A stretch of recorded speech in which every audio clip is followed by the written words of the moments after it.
Leitura do livro Gloriosa Vocação, a Mulher Virtuosa e o Dom da Maternidade, da série best-seller sobre família. Autora Nancy Wilson. Capítulo 1. Panorama. Abençoarei os que te abençoarem, e amaldiçoarei os que te amaldiçoarem. Em ti serão benditas todas as famílias da terra. Gênesis 12, 3. Hoje, a igreja é caracterizada por muita confusão a respeito do papel de mãe. O que a Escritura ensina de maneira tão clara e simples é distorcido por aqueles que se recusam a se submeter à palavra de Deus, tornando-a irreconhecível. O mundo se infiltrou na igreja e está conduzindo as mulheres à perdição, ensinando-as a desprezar o padrão bíblico quanto ao dom da maternidade. Mas, como Deus misericordiosamente concede reforma e reavivamento para sua igreja, muitas famílias estão descobrindo que foram enganadas ou desobedientes e estão retornando às antigas veredas apontadas nas Escrituras. É essencial que as mães cristãs entendam o seu chamado a fim de que possam abraçá-lo de todo o coração. Quando obedecem fielmente ao Senhor, desempenhando esse papel tão precioso e árduo, as mães podem esperar que Deus cumpra as promessas de abençoar sua família. Neste livro, enquanto apresento o chamado ou a vocação de mãe, irei examinar diferentes aspectos desafiadores dos deveres maternos no lar, desde o parto até o dia que os filhos saem de casa. Mas antes de analisar essas áreas específicas, é importante olhar para o nosso panorama. Sempre que assumimos uma tarefa importante, é útil que tenhamos uma visão do desfecho. Enquanto constrói uma casa, o construtor pode não ser capaz de ver com seus olhos naturais como será o produto finalizado, mas pode, pela fé, por assim dizer, saber qual é o alvo. Os projetos de casa contemplam o design completo, e à medida que cada parte vai sendo erguida, ela deve seguir a planta já projetada. O dom da maternidade deve ser visto de modo semelhante. A mãe precisa ver as tarefas diárias à luz do design completo. O trabalho de cada dia é significativo, pois contribui para o plano de longo prazo. Embora possamos ser tentados a pensar que esse tijolo específico nessa parede específica não faz tanta diferença assim no formato final da casa, o construtor sábio terá outra opinião. Cada bloco é importante e assegura que a casa permanecerá estável e não será levada na primeira chuva que cair. As mães devem ver os deveres de cada dia como parte desse processo de construção.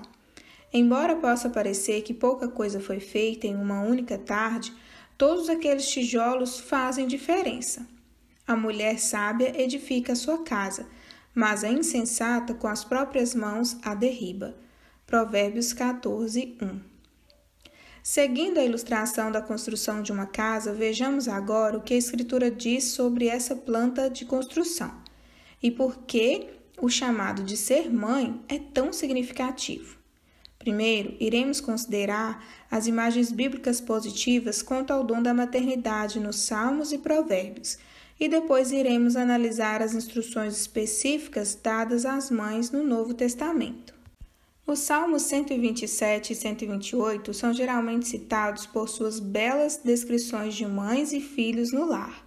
No Salmo 127, os filhos são chamados de herança do Senhor, um galardão, e comparados a flechas na mão do guerreiro. O homem com uma aljava cheia é feliz porque os seus filhos lhe dão estatura na sociedade como um sinal da bênção de Deus. A mulher virtuosa em Provérbios 31 tem êxito em seus deveres porque levantam-se seus filhos e lhe chamam ditosa.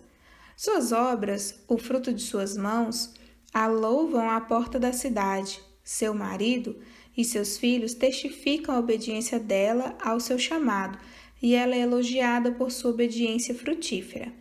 Considere as imagens adoráveis do Salmo 128.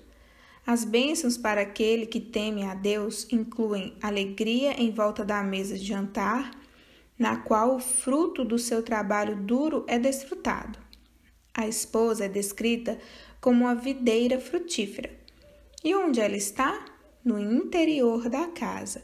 A mãe é central para esse cenário de bênção e prosperidade.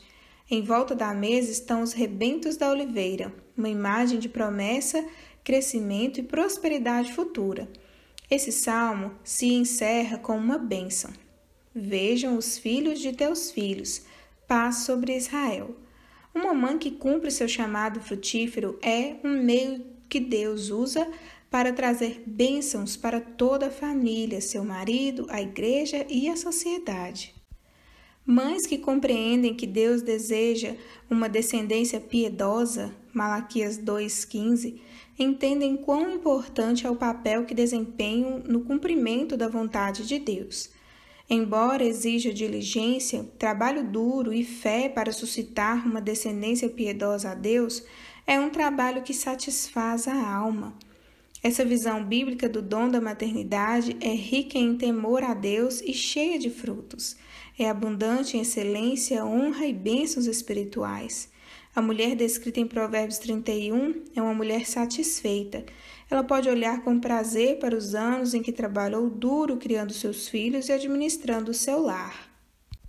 Ela colhe uma safra de coisas boas a partir do seu trabalho duro de semear obediência. Essa é a sua casa atingindo as etapas finais do acabamento. A mãe de filhos pequenos deve ter em mente o dia em que todos eles, pela graça de Deus, serão adultos que se levantarão da sua presença e a bendirão.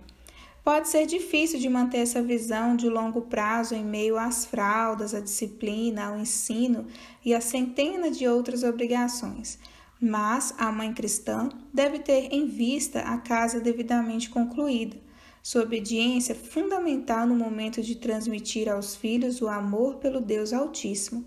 O Senhor é fiel e nos deu filhos. A mãe cristã, em resposta, deve ser fiel em confiar-lhe seu rebento. Agora, consideremos Tito 2, 4 e 5. Essa passagem descreve deveres para as mulheres na igreja.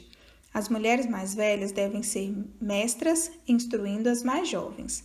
As mais jovens devem ser discípulas, aprendendo e aplicando esse ensino. O que as mulheres mais velhas devem ensinar? A amarem ao marido e a seus filhos, a serem sensatas, honestas, boas donas de casa, bondosas, sujeitas ao marido, para que a palavra de Deus não seja difamada. Esse bom ensino capacita a mãe a florescer e destacar-se em seus deveres no lar, e a fortalece para exercer um impacto tremendo sobre sua família. Na medida em que as mulheres mais velhas transmitem seu bom ensino, toda a comunidade cristã é abençoada. As mais jovens podem voltar-se para as mais velhas em busca de ajuda, apoio, ensino e encorajamento. Enquanto isso, as mais velhas têm um papel vital na igreja e não têm por que estar escondidas, mas antes devem estar ocupadas em cumprir seu chamado de transmitir as habilidades referentes ao dom da maternidade, bem como da manutenção do lar, para a próxima geração de mães. Finalmente, devemos considerar o que acontece quando as mães estão cumprindo o seu chamado que Deus lhes designou no lar. Quando as mulheres se dedicam a seus maridos, a seus filhos e à prática de edificar o próprio lar, toda a igreja é fortalecida. Esse é, na verdade, seu ministério para a igreja, ser uma esposa submissa que cria filhos piedosos. Obviamente, quando repleta de famílias saudáveis, a igreja permanece saudável e estável. Quando enxerga quão valiosa sua contribuição pode ser, a mãe cristã tende a transbordar de gratidão a Deus por ter Ele confiado tamanha boa obra às mulheres. Edificar um lar é uma boa obra e, como veremos nos capítulos seguintes, criar bem os filhos também é.